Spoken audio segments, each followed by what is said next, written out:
अस्सलामुअलैकुम दोस्तों, कुछ दिन पहले तकरीबन 750 लोग कश्ती में सवार होकर इल्लीगली यूरोप में एंटर होने की कोशिश करते हैं और जब वो कश्ती ग्रीस के बॉर्डर से गुजरती है तो उसके साथ एक हादसा पेश आता है और उसका इंजन स्ट्रक हो जाता है। उस कश्ती में लाइफ जैकेट्स ना होने की वजह से तकरीबन 300 लोग अपनी जान से जाते हैं और उन मरने वालों में सबसे ज्यादा तादाद पाकिस्तानियों की होती है। अब ये कश्ती खुद डूबी या इसे जानबूझकर डुबाया गया? दोस्तों, पाकिस्तान में आखिर ऐसा क्या हो रहा है कि इसमें रहने वाले हर शहरी की सबसे बड़ी ख्वाहिश ये है कि वो जल्दी से जल्दी पाकिस्तान को छोड़ जाए, या इसकी वजह पाकिस्तान की डूबती हुई इकोनॉमी है? दोस्तों, जानेंगे इन सब सवालों का जवाब इस वीडियो में, लेकिन उससे पहले अगर आप इस तरह का प्रीमियम कंटेंट देखना चाहते हैं तो इस चैनल को सब्सक्राइब जरूर कीजिएगा।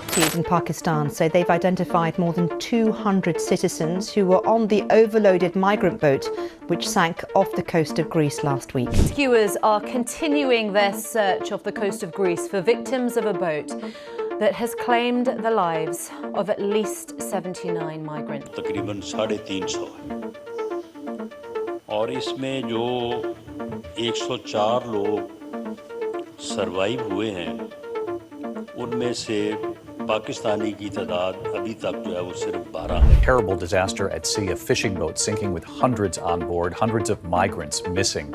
It's believed some 700 people were on board, the boat sinking off the coast of Greece. Tonight, the images coming in of rescues, those migrants being pulled from the water, swimming with no life vest to survive. 100 were rescued after the fishing vessel sank off the country's southern coast, but survivors have suggested as many as 750 people may have been on board, including around 100 children. दोस्तों, कोई भी काम करने के दो तरीके होते हैं। एक वो तरीका होता है जिससे लीगली आप अपना काम कर सकते हैं और दूसरा तरीका इल्लीगल होता है। बिल्कुल इसी तरह बाहर ट्रैवल करने के भी दो प्रोसेस होते हैं। एक लीगल प्रोसेस होता है जिसमें आप लीगली अपना वीजा, पासपोर्ट और टिकट लेकर एक प्रॉपर चैनल के थ्रू रवाना होते हैं, और दूसरा तरीका इल्लीगल होता है जिसे हम लोकल लैंग्वेज में डंकी कहते हैं। इसमें इल्लीगली आपको डिफरेंट कंट्रीज के बॉर्डर क्रॉस करवाए जाते हैं और आपको यूरोप के किसी कंट्री में एंटर करवा दिया जाता है, और इस डंकी के थ्रू जाने वाले लोगों की ना तो कोई सेफ्टी होती है और ना ही कोई गारंटी। आपको कोई भी किसी भी वक्त गोली मार सकता है और इस सफर के दौरान आपको किसी भी मुल्क की आर्मी या उनकी लॉ इन्फोर्समेंट एजेंसीज पकड़ सकती हैं। फिर सवाल ये पैदा होता है कि ये जानते हुए भी कि ये इल्लीगल है और इसमें जान का खतरा भी हो सकता है, लोग आखिर क्यों डंकी लगा के बाहर जाना चाहते हैं? तो इसका जवाब है एजेंट। ये एजेंट्स आपको अपनी बातों से ऐसी फैंटेसी में ले जाते हैं और आपके सामने अपनी बातों से एक ऐसा नक्शा खींचते हैं कि आप लोग ये सोचते हैं कि बाहर जाके हमारी जिंदगी बहुत आसान हो जाएगी। ऐसे कि स्टूडेंट्स को ये कहते हैं कि वहाँ जाके आप सुबह टाइम अपनी यूनिवर्सिटीज में जाके पढ़ाई करेंगे और सेकंड टाइम अपनी यूनिवर्सिटी से आके आप लोग कमाई करें। अब ये सुनने में तो काफी अच्छा लग रहा है, लेकिन असल में ऐसा नहीं होता, और ये आप लोग उन स्टूडेंट से भी कंफर्म कर सकते हैं जो कि बाहर के मुल्क पढ़ रहे हैं। ये एजेंट्स आपको ये नहीं बताते कि जब आप डॉलर्स और यूरोज में अर्न करेंगे तो आपको अपने एक्सपेंसेस भी यूरोज में ही पे करने पड़ेंगे, और आप अपनी कॉलेज की फीस, अकोमोडेशन का रेंट और बेसिक यूटिलिटीज पे स्पेंड करने के बाद कुछ थोड़े से पैसों की ही सेविंग्स कर सकते हैं। इससे आपका लाइफस्टाइल तो चेंज हो जाता है, लेकिन उस लाइफस्टाइल को हासिल करने के लिए आपको पे करना पड़ता है। और वो लोग जिनकी ग्रीस बोट एक्सीडेंट में डेथ हुई है वो भी कुछ ऐसे ही एजेंट्स के हाथ लगे हैं। दोस्तों, उनके घर वाले ये कहते हैं कि हर वो बंदा जो इल्लीगली बाहर गया था, एजेंट ने उसे 20 से 30 लाख रुपए लिए थे और उस कश्ती में पाकिस्तान के तकरीबन 350 लोग थे। दोस्तों, अब उस एजेंट ने इन लोगों से पैसे पकड़े और उन्हें इल्लीगली रवाना कर दिया, और वो लोग जिस कश्ती में जा रहे थे उसे ट्रॉलर कहते हैं। दोस्तों, ये कश्ती मछलियां पकड़ने के लिए इस्तेमाल होती है और इसमें ना तो कोई सेफ्टी थी और ना कोई सिक्योरिटी। इसमें टेक्निकल फॉल्ट्स तो थे ही, लेकिन साथ में कोई लाइफ जैकेट की सहूलत भी मौजूद नहीं थी। इस कश्ती में इजिप्शियन, सीरियन और पाकिस्तानीज थे, और पाकिस्तानीज को उन्होंने सबसे निचले डेक पे रखा था, और जब ये कश्ती ग्रीस का बॉर्डर क्रॉस करने लगी तो ये समुद्र के दरमियान में ही स्ट्रक हो गई। ग्रीस अथॉरिटीज का कहना है कि इसका इंजन बंद हो गया था। दोस्तों, ये कश्ती वहाँ कई घंटे तक मदद का इंतजार करती रही। उस कश्ती में लोग कई घंटों से भूखे और प्यासे थे। दोस्तों, ये लोग वहाँ कई घंटे तक इस इंतजार में रहे कि कोई इन्हें रेस्क्यू करने आएगा, लेकिन उन्हें रेस्क्यू करने कोई भी नहीं आया। उनकी आवाज़ सुनकर 2-3 कश्तियां जो वहाँ से गुजर रही थी उन्होंने उनकी तरफ पानी और कुछ ईटेबल्स फेंकी। दोस्तों, ग्रीस के कोस्ट गार्ड 7 घंटे तक उन्हें देखते रहे, लेकिन उनकी मदद नहीं की। दोस्तों, मोहम्मद हमजा जो कि इस इंसिडेंट के एक सर्वाइवर हैं, उन्होंने बीबीसी को इंटरव्यू देते हुए ये कहा कि जब हम मदद के लिए चिल्ला रहे थे उसने हमारी तरफ पानी और कुछ खाने पीने की चीजें फेंकी, लेकिन हमें रेस्क्यू नहीं किया। रात को शिप आया, उनको सब यही बोल रहे थे हमें रिसीव कर लो, हमें पानी पुछानी कुछ चीज़ नहीं चाहिए।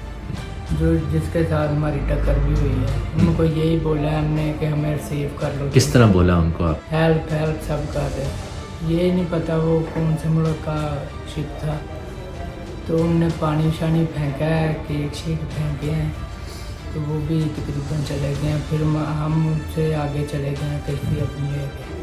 जी हमको 2 शिपों वालों ने पानी दिया है, 2 कार्गो शिप थे, एक जो है वो दिन के टाइम आया था और एक जो दूसरा है वो रात के टाइम मिला था। दोस्तों ये लोग कहते हैं कि यहाँ स्ट्रक होने से पहले वो एजेंट्स जिनके साथ ही आ रहे थे वो उन्हें 48 घंटे में एक दफा खाने के लिए रोटी का एक टुकड़ा देते थे और अगर कोई आगे से रिटेलिएट करता तो उसे मारना शुरू कर देते थे। और उसके बाद ग्रीस की कोस्ट गार्ड ने भी उनके साथ सुतीलों वाला सलूक किया। उसके बाद एक तरफ वजन ज्यादा होने की वजह से ये कश्ती उलट गई और बहुत से लोग अपनी जान से गए। दोस्तों ये इंसिडेंट यूरोपियन यूनियन की उन ऑर्गेनाइजेशन के मुंह पर एक तमंचा है क्योंकि ह्यूमन राइट्स का बहुत प्रचार करते हैं। दोस्तों इस इंसिडेंट की वजह से ग्रीस के अंदर लोगों ने एक बहुत बड़ा प्रोटेस्ट किया। उस वक्त पाकिस्तानी मीडिया पे ये डिबेट चल रही थी कि चेयरमैन सैनन के अलाउंस में इजाफा कर दिया गया है।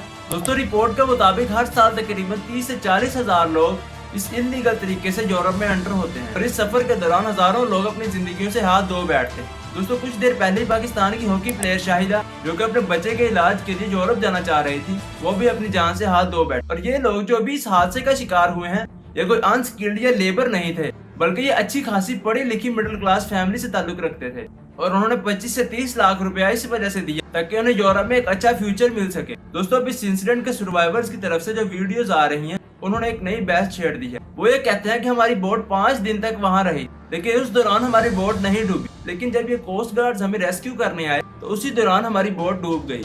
तो लिहाजा ये बोट ग्रीस के कोस्ट गार्ड ने जानबूझ के डुबाई है। ਅਸੀਂ ਡੁੱਬਦੇ ਨਹੀਂ ਹੈ ਜੇ ਸ਼ਿਪ ਸਾਡੀ 5 ਦਿਨ ਨਹੀਂ ਅਸੀਂ ਡੁੱਬੇ ਆ ਤੇ ਹੁਣ ਕਿੱਥੋਂ ਡੁੱਬਣਾ? ਮਿੰਟ 'ਚ ਅਸੀਂ ਡੁੱਬ ਜਾਣਾ ਸੀ। 1 ਮਿੰਟ 'ਚ ਸਾਡਾ ਡੁੱਬ ਜਾਣਾ ਸੀ। 5 ਦਿਨ 6 ਰਾਤਾਂ ਸਾਡਾ ਇੰਜਨ ਖਰਾਬ ਹੋ ਗਿਆ ਸੀ, ਇੰਜਨ ਬੰਦ ਹੋਣ ਦੇ ਬਾਵਜੂਦ ਵੀ ਅਸੀਂ ਜਿਹੜੇ ਇਹਨਾਂ ਨਹੀਂ ਡੁੱਬੇ। ਨਹੀਂ ਡੁੱਬੇ ਅਸੀਂ 5 ਦਿਨ 6 ਰਾਤਾਂ 6ਵੀਂ ਰਾਤ 2:30 ਦਾ ਤਕਰੀਬਨ ਟਾਈਮ ਹੈ। ਜੇਕਰ ਮੈਂ ਟਾਈਮ ਦੇਖਿਆ ਉਸ ਟਾਈਮ 2:15 ਤੋਂ ਬਾਅਦ ਤਕਰੀਬਨ ਫੌਰਨ 10 ਮਿੰਟ ਬਾਅਦ ਇਹ ਵਾਕਿਆ ਹੋ ਗਿਆ ਤੇ ਇੱਕ ਮਣੇ ਨਾਲ ਜਿਹੜਾ ਰੱਸਾ ਪਾਇਆ ਉਸ ਵਜ੍ਹਾ ਤੋਂ ਦੂਜੀ ਇਹਨਾਂ ਦੀ ਗੱਲ ਇਹਨਾਂ ਰਸੀਵ ਵੀ ਜਾਣ ਕੇ ਨਹੀਂ ਕੀਤਾ। 2 स्पीड बोटां ने कार्गो शिप पे रिसीविंग शिप। अब ये बात तो इन्वेस्टिगेशन के बाद ही पता चलेगी लेकिन पहले ये जानने की कोशिश करते हैं कि आखिर लोग क्यों अपना सब कुछ बेचकर इस मुल्क से जाना चाहते हैं। तो इसकी कुछ झलकियां मैं आपके सामने रखता हूँ। दोस्तों 2022 में तकरीबन 8.5 लाख स्किल्ड पर्सन पाकिस्तान को छोड़ के चले गए और रिपोर्ट्स के मुताबिक इस वक्त पाकिस्तान की तकरीबन 31% यूथ ऐसी है जो कि अनएम्प्लॉयड है। 22.8 मिलियन बच्चे ऐसे हैं जो कि स्कूल नहीं जाते। इसके अलावा जो रिसेंट फ्लड्स आए हैं उनकी वजह से $30 बिलियन का नुकसान हुआ है लेकिन अभी तक पाकिस्तान को किसी भी फॉरम से $1 बिलियन तक की भी मदद नहीं मिली। और रिसेंट रिपोर्ट्स के मुताबिक इस साल जो पाकिस्तान ने LNG खरीदनी थी वो भी नहीं खरीद सका और उस LNG को पाकिस्तान में लाने के लिए पाकिस्तान ने टेंडर नोटिस निकाला था और उस टेंडर नोटिस पर किसी भी कंपनी ने कोई भी रिस्पांस नहीं दिया, यानी कि कोई कार्गो कंपनी भी पाकिस्तान का काम करने के लिए राजी नहीं है। आज पाकिस्तान के जो पॉलिसी मेकर्स हैं उनकी प्रायोरिटी अवाम नहीं है। ये लोग अवाम की खिदमत करने की बजाय एक दूसरे के टांगे खींचने में लगे हैं। ये लोग ये सोचने की बजाय कि आखिर हर कोई पाकिस्तान छोड़ के क्यों जाना चाहता है, ये सोच रहे हैं कि अब इलेक्शन को मजीद डिले करने के लिए कौन से हरबे का इस्तेमाल किया जाए। आज पाकिस्तान की सियासत इमरान, अदलिया, केसेस और इलेक्शन के गिर्द घूम रही है। ये सारा इंसिडेंट होने के बाद अब गवर्नमेंट क्लेम कर रही है उन्होंने 29 एजेंट्स को पकड़ लिया है और सवाल ये पैदा होता है कि अब इन एजेंट्स को पकड़ने के बाद क्या इल्लीगली पाकिस्तान को छोड़ने वालों की तादाद कम हो जाएगी? तो इसका जवाब है नहीं। जब तक हमारे पॉलिसी मेकर्स उस रूट कॉज को रेक्टिफाई नहीं करेंगे